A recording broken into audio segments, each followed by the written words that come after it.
Hello there, my name is Mr. Wood, this is Mr. Grayson, and this is the first in what is hopefully going to be a series of topical debates. We're going to look at a different topic each one.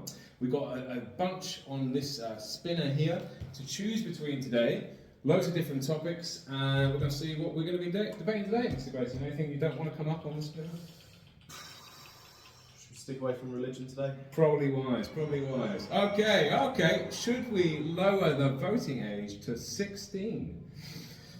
Okay, now we thought today, just to make it super fair, that we're also going to use the spinner to find out who is going to be arguing in favour of lowering the voting age to 16 and who's going to be against it. So whichever name appears on here is going to be the person who argues in favour. Yeah. Okay, so Mr. Grayson, you are going to be arguing in favour of lowering the voting age to 16. Okay. We're going to pause here and have a moment to make a few notes, and then we're going to come back. It's going to be a 2 minute thing. So Mr. Grayson's going to have 2 minutes to argue in favour. I'm going to have 2 minutes to argue against, and then after that, we're going to have some open time where we can critique and ask each other questions.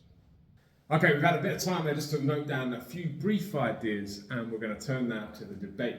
Now, it's important to point out at this point that these views do not necessarily reflect our own reviews or the institution that we work for, and we're not hoping to offend anyone. This is just for the purpose of learning how to debate today and looking at what could be a really important topic to many of you watching this. We've got a 2 minute timer here. We're going to put this on and we're going to have 2 minutes. Mr. Grayson's going to start with 2 minutes. I'm going to have 2 minutes to respond, and then we're going to have some open time of questions and answers. We've never done this before, it's our first one, so let's see how it goes. 2 minutes, Mr. Grayson, are you ready? Okay. Let us begin. Right. Well, first of all, I think lowering the voting age for 16, in terms of that kind of stage in life, making important decisions about your future. This is obviously the stage at which most people are either going to college, which means you're old enough to decide the subjects that are going to have some influence on the job you can do, or if you go into training for something practical and learn how to handle dangerous equipment or whatever it is.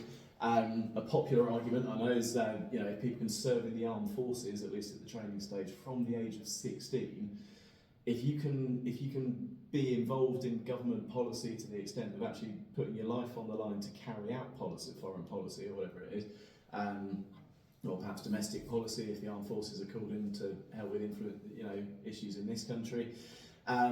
I do feel you can probably have some say in the direction of the country. You'd still only be a very small proportion of the voting population, but you could have some say in what you can do. You'll be affected by that policy, even if you're just in sixth form or whatever it is you're doing.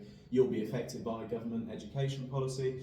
Other famous things, at 16 you're considered old enough to understand the road system if you drive a moped, which is at least as complicated as reading some manifestos, deciding which one fits your views the best.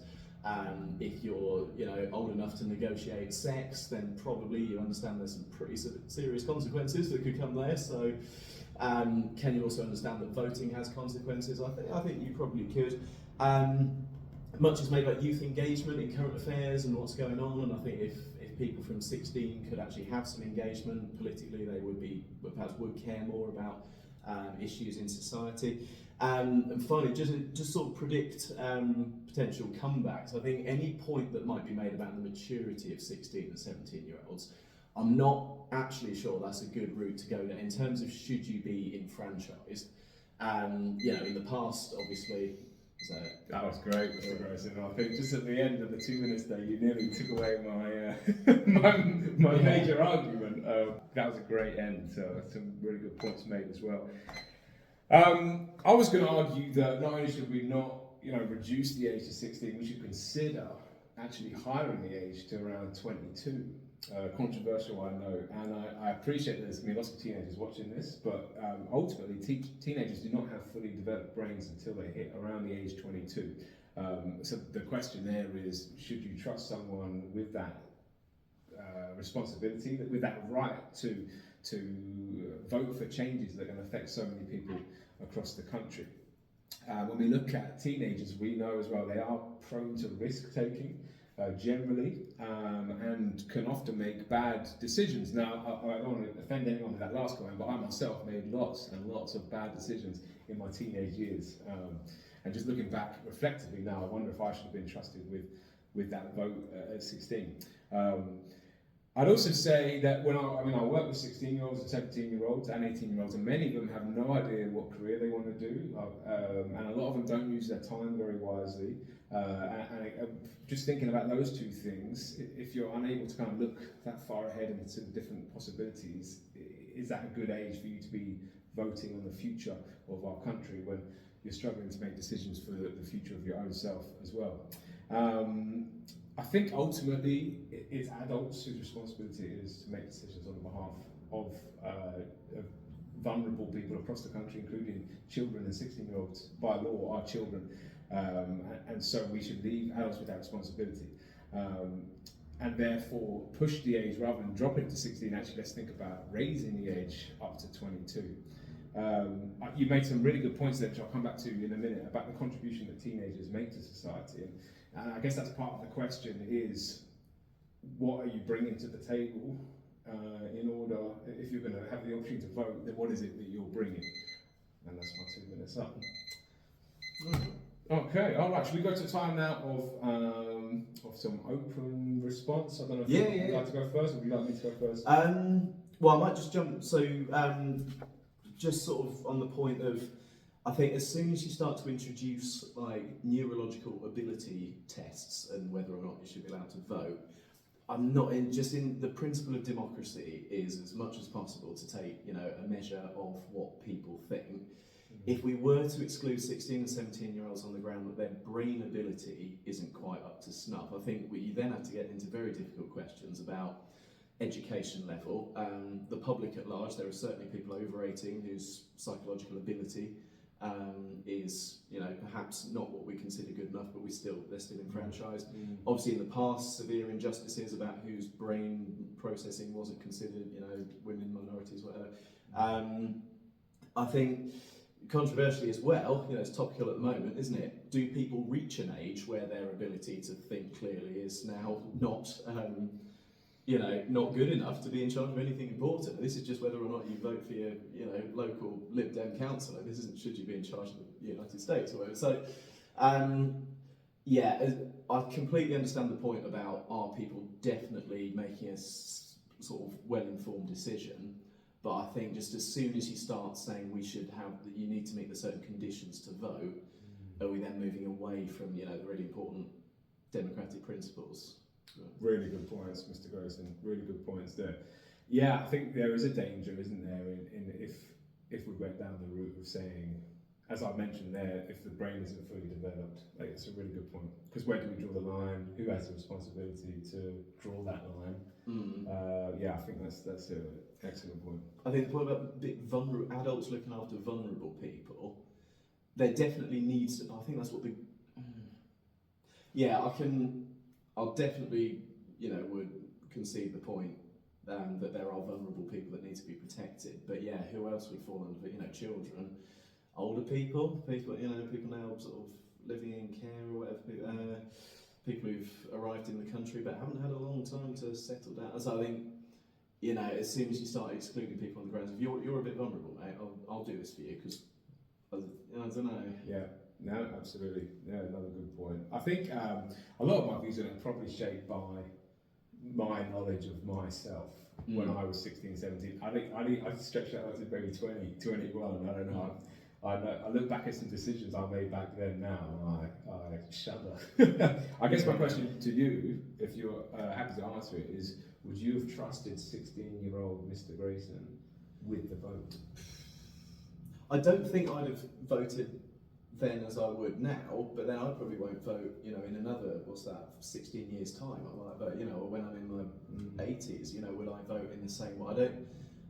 I know what you mean about not thinking possibly long term and stuff, but I think people should still be able to have a say, even if, because there'll only be a tiny proportion of the electorate anyway, if they turn up to vote, which statistically is less likely. In fact, probably the ones who make truly moronic decisions probably wouldn't vote at all. That tends to be the safety net for most elections, doesn't it? I mean, a lot of adults, I don't think they make very good choices. Luckily, they rarely vote, which maybe I'm not being very democratic there either, but yeah. Okay, what about You talked about mopeds, so we allow teenagers to have mopeds, we allow teenagers to have sex. Therefore, your logic there seemed to be, therefore we should also allow them to vote because they should understand the consequences. Yeah. I'm just thinking, we know statistically a lot of young men die in motorcycle accidents. We know there's a lot of teenage pregnancies.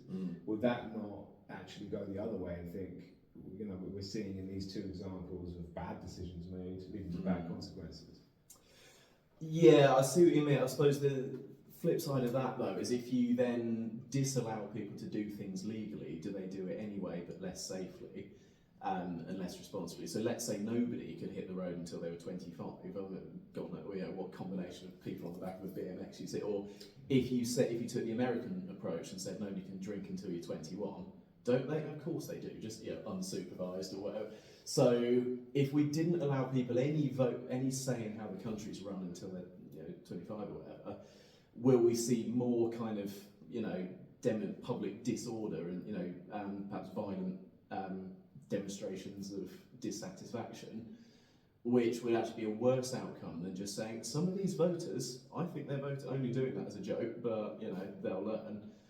Yeah, I just think if you disallow things legally, it doesn't mean people don't do it. It's just they do it in a way that is more disruptive, basically. I suppose, would you? So if you were to pitch to the public, what if we raised the voting age? I wonder who. Would that be democratic? Should we just do a referendum? Should we? No, I've got myself there. Should we ask all the people over 18? Yeah. Do you think they should be allowed to vote? And if they all say no, then we'll say no. Sorry, we asked the grown-ups, and they said no. I don't know what the next step is. Hey, I'm in favour of changing it. You're in favour of leaving it the same. So I should have a system for what I think we should do. Yes.